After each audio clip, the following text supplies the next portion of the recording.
Trouver les mécanismes idoines pour stimuler le commerce intra-africain et accroître la participation du continent dans le commerce mondial, ce sont les enjeux majeurs de la 24e Assemblée générale annuelle de la Banque africaine d'import-export qui se déroule du 28 juin au 1er juillet 2017 à Kigali au Rwanda.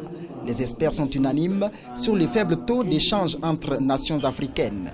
Une tendance à redresser pour une meilleure intégration africaine dans un contexte économique marqué par le protectionnisme.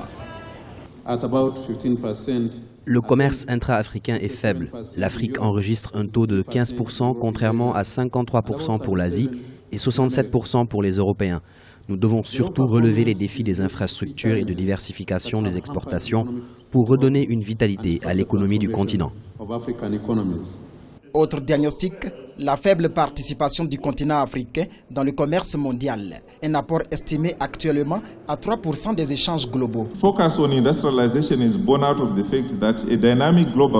Nous devons nous focaliser sur l'industrialisation car c'est le meilleur moyen. En effet, la dynamique du commerce mondial et l'environnement économique s'y prêtent, puisqu'ils affichent de plus en plus de bons indicateurs au niveau de la transformation des biens. And contributes to over 70% of total trade currently. La Banque d'import-export finance plusieurs projets d'industrialisation en Afrique.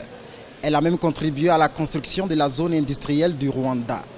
L'institution a investi déjà 155 millions de dollars dans plusieurs secteurs au pays des 1000 collines et elle compte y investir encore très prochainement 500 millions de dollars.